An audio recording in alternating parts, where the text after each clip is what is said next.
فاسألوا الذكر إن كنتم لا تعلمون۔ تو اے لوگو علم والوں سے پوچھو اگر تمہیں علم نہ ہو۔ صلوا علی الحبیب صلی اللہ علی محمد صلی اللہ علیہ وسلم۔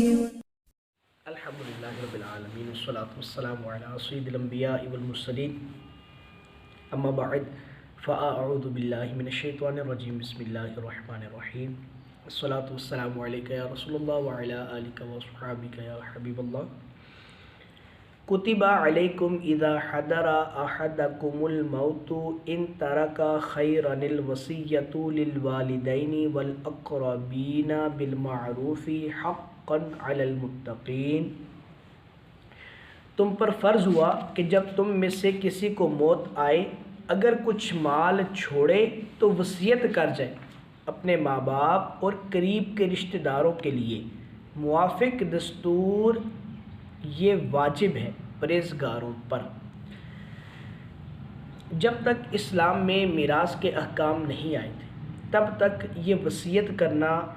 واجب تھا، فرض تھا، ضروری تھا کہ جو بھی مال ہے اس کے مطابق وصیت کی جائے۔ لیکن جب میراث کے احکام آ گئے تو اب وصیت کی ضرورت نہ رہی۔ ہاں، وصیت اب بھی کرنا سنت ضرور ہے، مستحب ضرور ہے، کر سکتے ہیں، لیکن یہ یاد رہے کہ وصیت اب تہائی مال سے زیادہ نہیں ہو سکتی۔ جتنا آپ کا مال ہے اس مال کا تہائی حصہ، اس کی وصیت آپ کسی کے لیے بھی کر سکتے ہیں، لیکن اس سے زیادہ کی وصیت نہیں کر سکتے، اور جو تہائی وصیت کریں گے وہ بھی اپنے ورثاء میں سے کسی کے نہیں کر سکتے، یعنی وہ وارث جن کو شریعت نے میراث میں سے حصہ دے دیا ان کے لیے وصیت نہیں ہو سکتی، اور کسی کے لیے وصیت ہو سکتی ہے۔ ہاں، اگر جتنے بھی ورثاء ہیں وہ سب کے سب اس بات پر راضی ہوں کہ یہ وصیت کا جو تہائی حصہ ہے اس کا یا اس میں سے تھوڑا زیادہ، اگر ورثاء راضی ہوں تب جو ہے یہ حکم ہے کہ جو وارث ہیں ان میں سے کسی ایک کے لیے تہائی مال یا اس سے کچھ زائد کی وصیت کر دی جائے، تو اگر وہ راضی ہوں تب بھی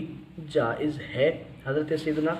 عبداللہ بن عباس رضی اللہ تعالیٰ عنہ سے روایت ہے، رسول کریم صلی اللہ علیہ وسلم نے ارشاد فرمایا وصیت مال کے تہائی حصے میں ہے اور تہائی کافی ہے۔ اور ایک اور جگہ حضرت سعد بن ابی وقاص رضی اللہ تعالیٰ عنہ کی حدیث ہے، رسول اللہ صلی اللہ علیہ وسلم نے ارشاد فرمایا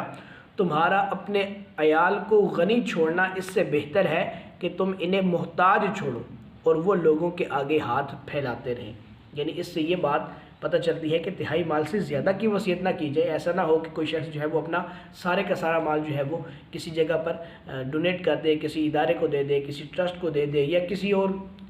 کسی کو بھی دے دے، اور اپنے جو اس کے رشتہ دار ہیں وہ اس کے جانے کے بعد لوگوں کے آگے ہاتھ پھیلاتے رہیں، ان کے پاس کھانے پینے کے لیے کچھ نہ ہو۔ یہ اس کی اجازت شریعت ہمیں نہیں دیتی۔ جو اپنا مال ہے وہ اپنے ورثاء کے لیے چھوڑا جائے تاکہ وہ اس کے جانے کے بعد بھی ایک اچھی زندگی گزار سکیں۔ آگے رب فرماتا ہے فَمَن بَدَّلَهُ بَعْدَ مَا سَمِعَهُ فَإِنَّمَا إِثْمُهُ عَلَى الَّذِينَ يُبَدِّلُونَ إِنَّ اللَّهَ السَّمِيعُ الْعَلِيمُ۔ تو جو وصیت کو سن کر بدل دے اس کا گناہ انہیں بدلنے والوں پر ہے، بے شک اللہ سنتا جانتا ہے۔ چونکہ مال کی ہوس بہت زیادہ بڑھ گئی ہے، اور مال کی ہوس کی وجہ سے ایسا ہوتا ہے کہ بعض دفعہ جو شخص وصیت کر کے جا رہا ہے اس کی وصیت کو سننے کے بعد کیا ہوتا ہے کہ بدل دیتے ہیں، وکیل کے ذریعے کاغذات کو بدل دیا، یا اس کو کسی بھی ذریعے سے اس کو بدل دیا، جس نے اس کو لکھا تھا اس کا اسٹامپ پیپر چینج کر دیا، اس کی جگہ کچھ اور لکھوا دیا، یا اس نے وصیت کی نہیں تھی، اپنے پاس اس کی وصیت بنا کر جو ہے وہ لوگوں کے سامنے پیش کر دی جائے۔ اس کی اجازت جو ہے وہ شریعت ہمیں نہیں دیتی، کیونکہ اللہ فرما رہا ہے کہ اللہ سنتا بھی ہے اور جانتا بھی ہے کہ اگر تم اس کو بدل دو گے تو اپنے دنیا کے اس مال کو حاصل کرنے کے لیے بدل دو گے تو کل بروز قیامت تمہاری قبر کا کیا ہوگا، تم کیا کرو گے، اور محشر کے میدان میں اس کا حساب کیسے دو گے۔ شریعت نے جو قوانین بنا دیے ہیں ان کے مطابق ہی اپنی وراثت کو تقسیم کرنا چاہیے اور اسی کے مطابق کرنا چاہیے۔ وصیت کو بدلنا یہ بڑا سخت جو ہے وہ گناہ ہے۔ کہ رب فرماتا ہے فَمَنْ خَافَ مِن مُوصٍ جَنَفًا أَوْ إِثْمًا فَأَصْلَحَ بَيْنَهُمْ فَلَا إِثْمَ عَلَيْهِ إِنَّ اللَّهَ غَفُورٌ رَحِيمٌ۔ پھر جسے اندیشہ ہو کہ وصیت کرنے والے نے کچھ بے انصافی یا گناہ کیا تو اس نے ان میں صلح کرا دی، اس پر کچھ گناہ نہیں، بے شک اللہ بخشنے والا مہربان ہے۔ اس میں جیسے پچھلی آیت میں یہ فرمایا گیا کہ وصیت کو بدلنا جو ہے یہ جائز نہیں ہے کہ جس طریقے سے وصیت کر دی گئی اسی کے مطابق جو ہے وہ عمل ہوگا، ہاں اگر وہ شریعت کے مطابق ہو، شریعت سے ہٹ کر نہ ہو تو اسی کے مطابق ہوگا۔ اب یہاں پر یہ بتایا جا رہا ہے کہ اگر شریعت سے ہٹ کر ہو تو پھر کیا ہے کہ جو شریعت کو جانتا ہے، حاکم ہے، کوئی عالم ہے، کوئی مفتی صاحب ہے، کوئی شیخ ہے، پیر و مرشد ہے، اگر وہ شریعت کو صحیح طریقے سے سمجھتے ہیں اور دیکھ رہے ہیں کہ یہ جس بندے نے وصیت کی ہے اس نے شریعت سے ہٹ کر کی ہے، تو وہ اس کو سمجھا دیں کہ بھائی آپ نے جو یہ وصیت کی ہے یہ وصیت شریعت کے مطابق نہیں ہے، آپ نے فلاں کا حق مار دیا یا فلاں کو زیادہ دے دیا، فلاں کے حق میں کمی کر دی، یا اس کو نہیں دینا تھا تو اس کو آپ نے دے دیا۔ تو اس طریقے سے جو ہے وہ اس کو سمجھا دیا جائے، اور وہ سمجھانے سے اگر چینج کر لیتا ہے اپنی اس وصیت کو تو اللہ فرماتا ہے کہ اس سمجھانے میں کوئی حرج نہیں ہے۔ ہاں اب جس نے وصیت کی وہ چلا گیا دنیا سے، تو بعد کے جو ورثہ ہیں ان سب کو بھی، اور جس کے لیے وصیت کی گئی اس کو بھی بٹھا کر ان کے درمیان یہ فیصلہ کروا دیا جائے احسن طریقے سے کہ یہ جو مرنے والا تھا یہ تو چونکہ وصیت کر کے چلا گیا، اس کے پاس علم نہیں تھا یا جان بوجھ کے کیا یا جیسے بھی کیا، یہ تو اب قبر میں چلا گیا، تو اب چونکہ اگر اس کے غلط کاموں کا اس کو حساب بھی دینا پڑے گا، تو اب یہ ہے کہ وہ ان میں فیصلہ کروا دے کہ یہ جو